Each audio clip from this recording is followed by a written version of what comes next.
Welcome back to the Sports Shield podcast. My name is Evan Sharkey. I'm joined with Mlb and Cristiano Pagonis. And Cristiano, we're just going to dive right into your basketball game you had this week. You want to tell us about the score? Yeah, so we played Wheaton-Warrenville South Tuesday night. We ended up winning 62-41, and we got off kind of rocky, but towards the end we did a 20-0 lead. So we scored 20 and they scored nothing for a solid quarter and a half. And one of my teammates, Zosha Roble, she's a junior, and she scored 25 points, which is amazing.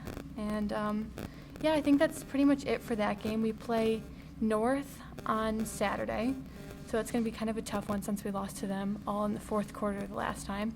And then we play Batavia Sunday, which is really exciting. Big game rivalry between Batavia. Do you guys think you're going to win or lose? Yeah, honestly? We beat them by 20 last time, so that's good. Hopefully. Good news there. Dance. We got them going back to state. Mm-hmm. Incredible. It doesn't seem like they can lose, right? Yeah, they've gone to state every year we've been in high school. Of course. So congratulations to them. That's all we have for local. National, Mullen, J.J. Watt as a Cardinal. How do you feel about that? I'm kind of confused. I thought he said he wanted to be on a contending team, and the Cardinals aren't bad, but I don't see them as a contender for the Super Bowl. Yeah, he's rejoining DeAndre Hopkins. Yeah, DeAndre Hopkins. So, I don't know if there's any chemistry there. It seemed like they wanted him back on the Cardinals just because of that chemistry. Mm-hmm. So, they got snubbed at the playoffs last year. Yeah. So, maybe this year he's bringing them up, hopefully making them a contender, which I'd love to see because such a young team, talented team. Kyle Rudolph and Jared Cook, both tight ends, got cut this week. Anything you want to say? Kyle Rudolph hasn't been doing that performance on the Vikings. Not really a factor that I would be concerned about. He's old. I don't know if he would go to a team. I could see him either going to the Saints because of Jared Cook leaving the Saints.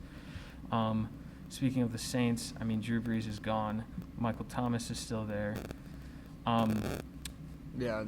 That team, I don't know about their future. It's either going to be great or it's going to be not great. Yeah. So I'd love to see how it turns out for them in the future.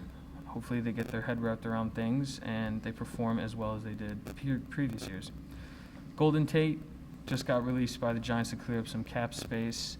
He was a big playmaker in the Giants, especially with Daniel Jones. I feel like they had a good chemistry just coming in. Daniel Jones, young player, very bright future ahead of him. That's my opinion. Yeah. But, anything you want to say about either that division? We got more Carson Wentz, Jalen Hurts. Carson Wentz is gone, which is probably a great idea for the Eagles because it didn't seem like they were really involved with him as much as they would like him to.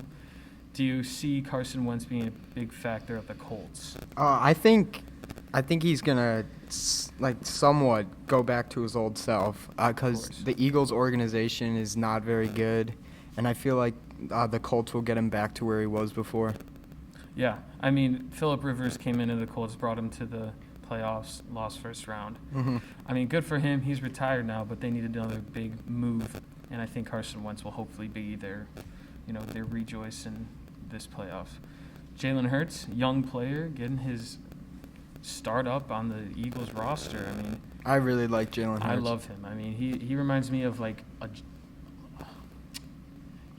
just a young star player, kind of like Patrick Mahomes almost. Yeah, very younger, versatile and mobile, and I think he has a good arm on him. I think there would be good chemistry. Him and Doug Peterson.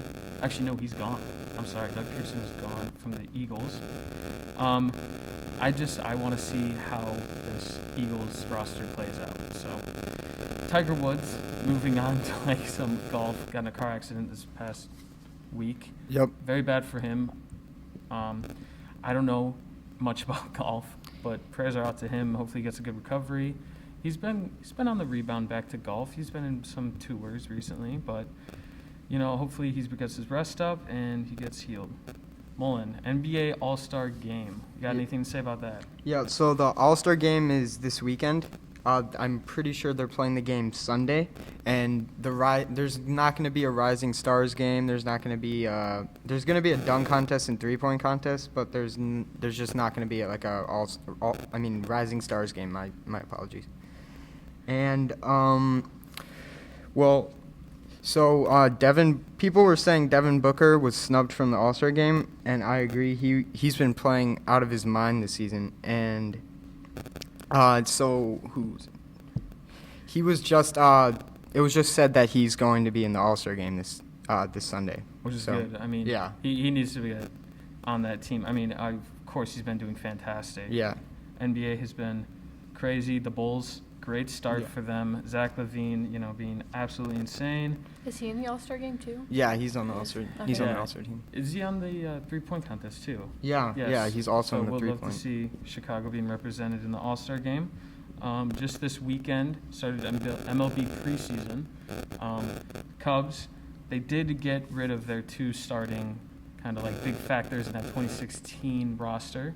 Kyle Schwarber and Albert Amor Jr. were both traded away, which leaves Rizzo and Chris Bryant left, which I don't even know if Chris Bryant is going to be there any longer. He did shut down rumors of him leaving.